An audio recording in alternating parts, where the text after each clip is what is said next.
ಮನೆಯ ಮಗಳಿವಳು ನಮ್ಮ ಪುಣ್ಯವತಿ. ಈ ಸೋಬ್ರಾಟ್ದು ಏನಪ್ಪಾ ದೇವ್ರೆ ಕೇಸು? ಅವನ ಹೆಸರು ಹೇಳ್ಕೊಂಡು ಯಾಕೆ ಬಂದ್ರು ಈ ಪೊಲೀಸರು? ಅವನೇನಾರ ಪೊಲೀಸ್ ತಾವ ಪದ್ಮಿನಿ ಹೆಸರು ಹೇಳೋವ್ನ? ಅಯ್ಯಯ್ಯೋ, ಅದೇನು ಹೇಳೋನೋ ಏನೋ. ಅಲ್ಲ ಉಲ್ಲಸಿ,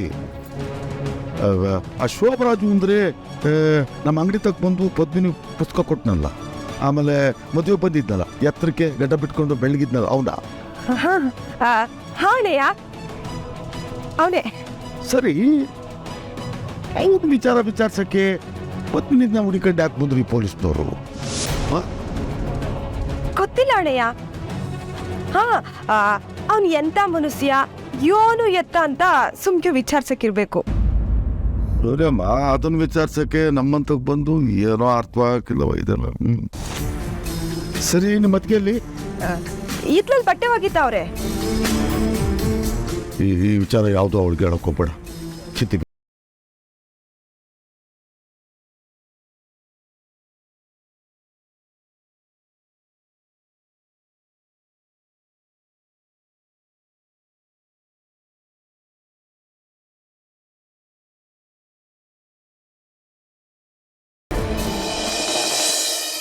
ನಿಂತ್ಕೊಳ್ಳಿ ಸರ್. ಏನು ಸರ್, ಅಮ್ಮಾಜಿ ಸ್ವೀಟ್ಸ್ ಜವಾಬ್ದಾರಿ ತೊಗೊಂಡಿದ್ದೀರಾ ಅಂತ ಅಂದ್ಕೊಂಡ್ರೆ ಇತ್ತೀಚೆಗೆ ಡ್ರೈವಿಂಗ್ ಸ್ಕೂಲ್ ಶುರು ಮಾಡಿರೋ ಹಾಗಿದೆ. ಏನು ಹೇಳ್ತಿದ್ದೀರಿ ಚಿಕ್ಕಪ್ಪ? ಪಾಪ ನಮ್ಮ ಚಿಕ್ಕಪ್ಪ ಏನೋ ಗಾಡಿ ಕಲಿಬೇಕು ಅಂತ ತುಂಬ ಆಸೆ ಪಡ್ತಾ ಇದ್ದಾರೆ. ಒಂಚೂರು ಕಲಿಸ್ಬಾರ್ದ ನಂದನ್? ಚಿಕ್ಕಪ್ಪನೇ ನನಗೆ ಗಾಡಿ ಓಡಿಸೋದು ಹೇಳ್ಕೊಟ್ಟಿದ್ದು. ನೋಡಯ್ಯ, ನನಗೆ ಈ ಕಾರ್ ಓಡಿಸಿ ಬೇಜಾರಾಗ್ಬಿಟ್ಟಿದೆ. ಟೂ ವೀಲರ್ ಓಡ್ಸೋದು ಮರ್ತೇ ಹೋಗಿದ್ದೀನಿ. ಹೇಳ್ಕೊಡೋ ಪ್ಲೀಸ್. ಅದೆಲ್ಲ ಆಗಲ್ಲ, ನಂಗೆ ಕೆಲಸ ಇದೆ. ನಿಂತ್ಕೊಳ. ಅಲ್ಲ, ಚಿಕ್ಕಪ್ಪ ಗಾಡಿ ಹೇಳ್ಕೊಡು ಅಂದರೆ ನಿಂಗೆ ಟೈಮ್ ಇಲ್ಲ. ಅದೇ ಪದ್ಮಿನಿ ಕೇಳಿದ್ರೆ ಅಂಥ ಕೆಲಸ ಏನಪ್ಪ ನಿನಗಿರೋದು? ಮೊದಲಾದರೆ ಪ್ರತಿದಿನ ಮೀಟಿಂಗು ಗೀಟಿಂಗು ಅಂದ್ಕೊಂಡು ಮೈಸೂರಿಗೆ, ಅಲ್ಲಲ್ಲ ಮೈಸೂರು ದಾರಿಲೇ ಹೋಗ್ತಿದ್ದೆ. ಆದರೆ ಇತ್ತೀಚೆಗೆ ಮನೆ ಬಿಟ್ಟು ಕದಲ್ತಾನೆ ಇಲ್ಲ ಆಸಾಮಿ. ಅಂಥದ್ದು ಏನು ಕೆಲಸ ಮಾಡ್ತಾ ಇದ್ದೀರೋ ತಾವು? ನಂಗೆ ಬೇಕಾದಷ್ಟು ಕೆಲಸ ಇದೆ, ಅದೆಲ್ಲ ಹೇಳಕ್ಕಾಗಲ್ಲ, ಸುಮ್ಮನೆ ಚಿಕ್ಕಪ್ಪ. ಅಂತೂ ನಮ್ಮ ಮನೆಯಲ್ಲಿ ಹೆಂಡತಿ ಸೆರಗಿಡ್ಕೊಂಡು ಓಡಾಡೋ ಇನ್ನೊಬ್ಬ ಗಂಡಸು ತಯಾರಾದ. ಹೌದೌದು, ಆ ಲಿಸ್ಟಲ್ಲಿ ನೀವೇ ಫಸ್ಟು. ನಾನು ಹೇಳಿದ್ದು ನಿನ್ನ ಬಗ್ಗೆ, ನನ್ನ ಬಗ್ಗೆ ಅಲ್ಲ. ನಂದನ್, ನಾನು ನಿನ್ನ ಹತ್ರ ಏನೋ ಮಾತಾಡ್ಬೇಕು. ಎಸ್ ಅಜ್ಜಿ, ಮಾತಾಡು. ಆ್ಯಕ್ಚುಲಿ ನೀನೇನು ಮಾತಾಡ್ತೀಯ ಅಂತ ನಂಗೆ ಗೊತ್ತು. ನಾನು ಆಫೀಸಿಗೆ ಬರಬೇಕು, ಜವಾಬ್ದಾರಿಯಿಂದ ಎಲ್ಲ ಕೆಲಸ ಮಾಡಿಸ್ಬೇಕು ಅಂತ ತಾನೆ? ಖಂಡಿತ ಅಜ್ಜಿ, ನಾನೆಲ್ಲ ಪ್ಲ್ಯಾನ್ ಮಾಡಿದ್ದೀನಿ. ನಮ್ಮ ಸ್ವೀಟ್ ಕಂಪ್ನಿದು ಆ್ಯಪ್ ಕೆಲಸ ಕೂಡ ಮಾಡಿಸ್ತಾ ಇದ್ದೀನಿ. ನಂದನ್, ಅದು ಏನು ಗೊತ್ತಾ, ಪದ್ಮಿನಿನೂ ಒಂದು ಸಲ ನಮ್ಮ ಆಫೀಸ್ಗೆ, ನಮ್ಮ ಮ್ಯಾನುಫ್ಯಾಕ್ಚರಿಂಗ್ ಯೂನಿಟ್ಗೆ ಎಲ್ಲ ಕರ್ಕೊಂಡು ಹೋಗಿ ಅಲ್ಲಿ ಕೆಲಸಗಳನ್ನೆಲ್ಲ ತೋರಿಸ್ಕೊಂಬರೋಣ ಅಂದ್ಕೊಂಡಿದ್ದೀನಿ. ಓಕೆ ಅಲ್ವಾ ಅಜ್ಜಿ? ಖಂಡಿತ ಕರ್ಕೊಂಡು ಹೋಗು, ಅದಕ್ಕೇನಂತೆ. ಆದರೆ ಈಗ ನಾನು ಹೇಳಕ್ಕೆ ಬರ್ತಿರೋ ವಿಷಯನೇ ಬೇರೆ ನಂದನ್. ತಗೋ, ಏನಿದು? ಯಾರು ಬರ್ದಿರೋದು ಈ ಲೆಟರ್ನ?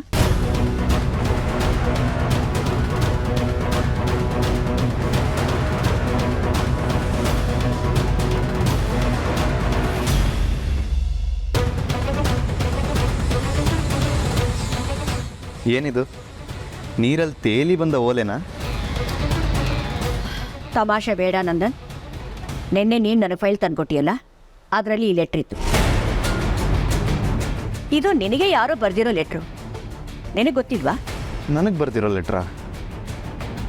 ಹೌದು, ನಿನ್ನ ಹೆಸರೇ ಇದೆ ನೋಡು. ನನಗೆ ಯಾರಜ್ಜಿ ಮೊಬೈಲ್ ಯುಗದಲ್ಲಿ ಲೆಟರ್ ಬರೀತಾರೆ?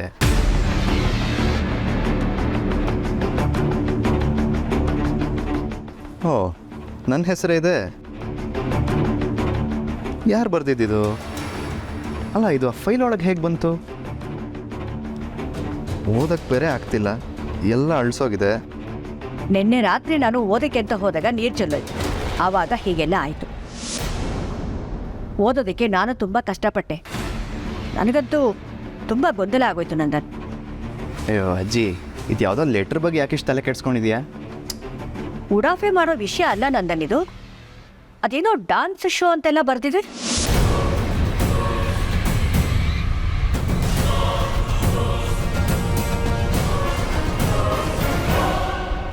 ಡಾನ್ಸಾ?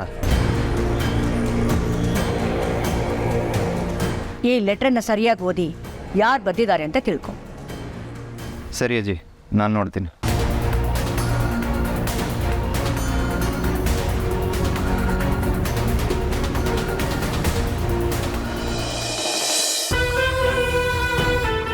ನಿಜವಾಗ್ಲೂ ನೀನು ಕ್ಷಮೆ ಕೇಳಬೇಕಾಗಿರೋದು ನಂದನ್ ಅವ್ರನ್ನ. ಯಾಕಂದ್ರೆ ನೀನು ಅನ್ಯಾಯ ಮಾಡ್ತಾ ಇರೋದು ನಂದನ್ ಅವ್ರಿಗೆ. ಇಷ್ಟು ಪರಿಶುದ್ಧವಾಗಿ ಯಾವ ಸ್ವಾರ್ಥನೂ ಇಲ್ಲದೆ ಪ್ರೀತಿಸೋ ನಂದನ್ ಅವ್ರಿಗೆ ನೀನ್ ಏನೇ ಕೊಡ್ತಾ ಇದೀಯಾ? ಬರೀ ನೋವು. ನಂದು ನನ್ನ ಹೆಂಡ್ತಿದ್ದು ಫೋಟೋಸ್ ಫ್ರೇಮ್ ಹಾಕ್ಸೋಣ ಅಂದರೆ ಯಾವುದ್ರಲ್ಲೂ ಅವಳು ಮುಖನೇ ಕಾಣಿಸ್ತಾ ಇಲ್ವಲ್ಲ. ಇರಲಿ, ಇದು ಒಂಥರ ಚೆನ್ನಾಗಿದೆ. ಎಷ್ಟು ಯುನೀಕಾಗಿ ಮದುವೆ ಆಗಿದ್ದೀವಿ ನಾವು. ಅಲ್ಲ, ನಮ್ಮ ಫ್ಯಾಮಿಲಿಲೆಲ್ಲರೂ ಹೀಗೆ ಮದುವೆ ಆಗಿರೋದು. ಆದರೂ ನನಗೇನೋ ಸ್ಪೆಷಲ್ ಫೀಲ್ ಆಗ್ತದೆ.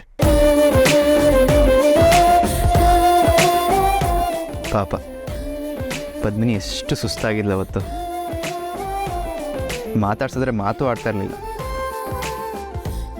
ಫೋಟೋಗ್ರಾಫರ್ ಬಂದು ಗೂಂಗಟ್ ತೆಗಿ ಅಂದಾಗಲೂ ತೆಗಿಲಿಲ್ಲ. ಅಕ್ಕ, ನನಗೆ ಅನ್ನಿಸ್ತೈತೆ ಈ ಜಯಂತಿ ಅತ್ತೆನೇ ಏನೋ ಮಾಡಿದ್ದಾರೆ. ಬಹುಶಃ ಈ ವಾಷಿಂಗ್ ಮಿಷಿನು ಕೆಟ್ಟೋಗಿರೋದು ಗೊತ್ತಾಗಿನೇ ನಾವೇ ಈ ಬಟ್ಟೆನೆಲ್ಲ ಒಗಿಲಿ ಅಂತ ಆಗ್ಲೇ ಜಾರಿ ಬಿದ್ದಂಗೆ ನಾಟಕ ಏನಾರ ಮಾಡಿರ್ಬೋದಾ? ಪೂರ್ವಿ, ಒಂದು ವಿಷಯದ ಬಗ್ಗೆ ಪೂರ್ತಿಯಾಗಿ ಗೊತ್ತಿಲ್ಲದೇ ಹಂಗೆಲ್ಲ ಮಾತಾಡೋದು ತಪ್ಪು ಕಣೆ. ಬಿಡು ಪೂರ್ವಿ, ಇನ್ನು ಒಗ್ದಿದ್ದು ಸಾಕು. ಮಿಕ್ಕಿದ ಬಟ್ಟೆ ಎಲ್ಲ ನಾನು ಒಗಿತೀನಿ, ಹೋಗು. ಇಲ್ಲ ಅಕ್ಕ, ಇನ್ನೂ ತುಂಬ ಐತೆ, ನಾನು ಹೆಲ್ಪ್ ಮಾಡ್ತೀನಿ, ಬೇಗ ಮುಗಿತೈತೆ.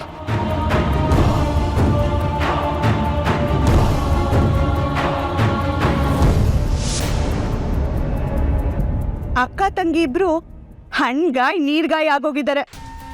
ನನಗೀಗ ಮಿಲ್ಕ್ ಶೇಕ್ ಕುಡ್ದಷ್ಟು ತೃಪ್ತಿ ಆಗ್ತಿದೆ. ಈ ಥರ ಕೂತು ಬಟ್ಟೆ ಒಗಿತಿರೋ ಇವಳು ಅಮ್ಮಾಜಿ ಸ್ವೀಟ್ ಬಿಸ್ನೆಸ್ ನೋಡ್ಕೊಳ್ಳೋ ಮುಖಾನ.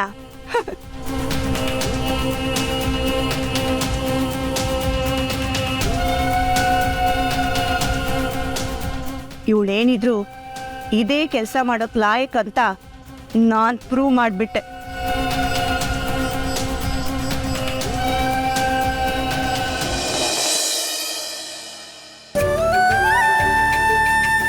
ಈ ಫೋಟೋಸ್ನ ಈ ರೂಮಲ್ಲೇ ದೊಡ್ಡದಾಗಿ ಫ್ರೇಮ್ ಮಾಡಿ ಹಾಕಿಸ್ಕೊತೀನಿ.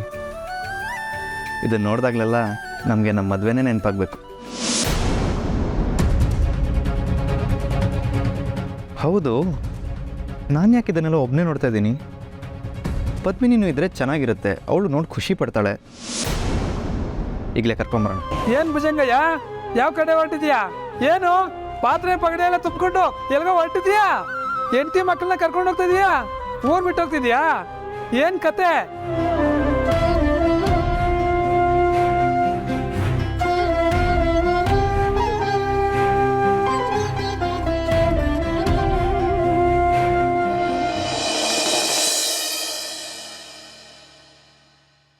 ಏ ಪದ್ಮಿನಿ, ಇನ್ ಮುಂದೆ ನೀನು ಇದೇ ಥರ ಮನೆ ಕೆಲಸ ಮಾಡಿಕೊಂಡು ಕೆಲ್ಸದವಳ ಥರ ಇರ್ತೀಯ ಕಣ. ಇದೇ ಗತಿ ನಿನಗೆ. ಇವಳೆಲ್ಲ ಹೋದ್ಲು ಚೋಟ್ ಮೆಣಸಿನ್ಕಾಯಿ.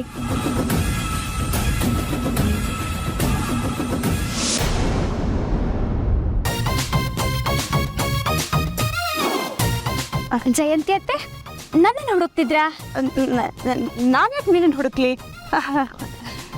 ಯಾರನ್ನೋ ಹುಡುಕ್ತಾ ಇರೋಂಗೆ ಅನ್ನಿಸ್ತು, ಅದಕ್ಕೆ ಕೇಳಿದೆ. ಹೌದು, ನಿಮ್ಮ ಕಾಲು ನೋವು ಹೇಗಿದೆ? ಹೆಂಗೆ ಮೆಟ್ಲತ್ಕೊಂಡ್ಬಂದ್ರಿ? ಅದು ಮೆಟ್ಲು ಹತ್ಕೊಂಡು ಬರುವಾಗ ಕಷ್ಟನೇ ಆಯಿತು. ಆದರೆ ಪಾಪ ವಾಷಿಂಗ್ ಮಿಷಿನ್ ಕೆಟ್ಟು ಹೋಗಿ ನೀವಿಬ್ರು ಕೈಯಲ್ಲಿ ಬಟ್ಟೆ ಒಗೆಯೋ ಥರ ಆಯ್ತಲ್ಲ, ಅದಕ್ಕೆ ಮನಸ್ಸು ತಡಿಲೇ ಇಲ್ಲ.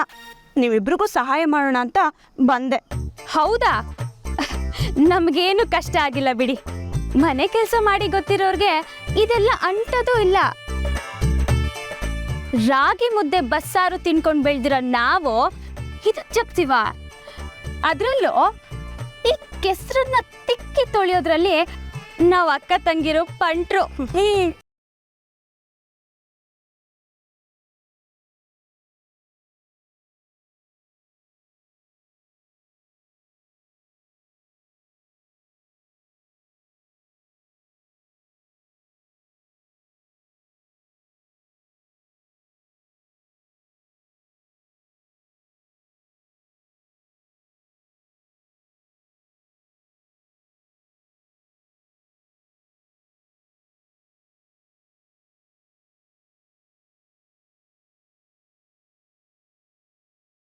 ಮುಗ್ದಾಕಿದ್ವಿ. ನಮ್ಗೇನು ಮಹಾ ಕಷ್ಟ ಆಗಲಿಲ್ಲ ಬಿಡಿ. ಆದರೂ ಪದ್ಮಿನಿ ಯಾಕೆ ಇದೆಲ್ಲ ಮಾಡಕ್ಕೆ ಹೋದ್ರಿ ನೀವು? ವಾಷಿಂಗ್ ಮಿಷಿನ್ ಒಂದು ಕೆಲಸದವ್ರು ಇಲ್ದಿರೋ ಟೈಮಲ್ಲೇ ಕೆಟ್ಟೋಗ್ಬೇಕಾ? ಅದಕ್ಕೊಂದು ಗತಿ ಕಾಣಿಸ್ತೀನಿ ಇವಾಗ. ಏನ್ ಗತಿ ಕಾಣಿಸ್ತೀಯಾ? ನಮ್ಮ ಮನೇಲಿ ಆಲ್ರೆಡಿ ಇತ್ತಲ್ಲೋ, ಅದನ್ನೇ ರಿಪೇರಿ ಮಾಡಿಸ್ಬೋದಿತ್ತಲ್ಲ, ಇದನ್ನ ಯಾಕೆ ತರಿಸ್ದೆ? ಅದು ಹಳೇದಾಗಿದೆ ಅಮ್ಮ.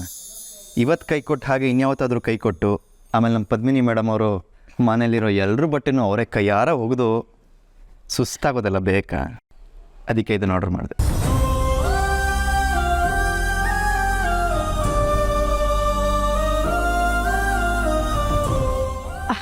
ನಂದನ್, ಇಷ್ಟು ಚಿಕ್ಕ ರೀಸನ್ಗೆ ಹೊಸ ವಾಷಿಂಗ್ ಮಿಷಿನ್ ತರಿಸ್ಬಿಟ್ಯಾ? ಚಿಕ್ಕ ರೀಸನ್ ಏನು ಚಿಕ್ಕಮ್ಮ? ಪಾಪ ಪದ್ಮಿನಿ ಏನು ಕಡಿಮೆ ಕೆಲಸ ಮಾಡಿದ್ದಾಳ ಇವತ್ತು? ಈ ಥರ ಸಿಚುವೇಶನ್ ಇನ್ಯಾವತ್ತೂ ಬರಬಾರ್ದು.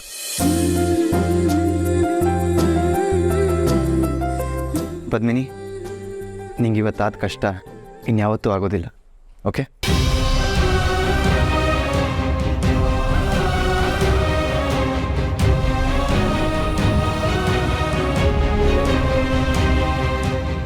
ಅಬ್ಬಾ, ಹೆಂಡತಿ ಒಂದಿನ ಕೈಯಲ್ಲಿ ಬಟ್ಟೆ ಹೋಗಿದ್ಲು ಅಂತ ನಿಂತ ಕಾಲಲ್ಲೇ ವಾಷಿಂಗ್ ಮಿಷಿನ್ ತರಿಸ್ಬಿಟ್ಟಿದ್ಯಾ ಮಾರಯ್ಯ. ಇದ್ರ ಅರ್ಥ ನನ್ನ ಮಗ ನನ್ನ ಸೊಸೆನ ಎಷ್ಟು ಪ್ರೀತಿ ಮಾಡ್ತಾನೆ ಅಂತ. ಪದ್ಮಿನಿ, ನೀನು ಇಂಥ ಗಂಡನ ಪಡೆಯೋಕೆ ತುಂಬಾ ಪುಣ್ಯ ಮಾಡಿದ್ದೆ ಬಿಡು.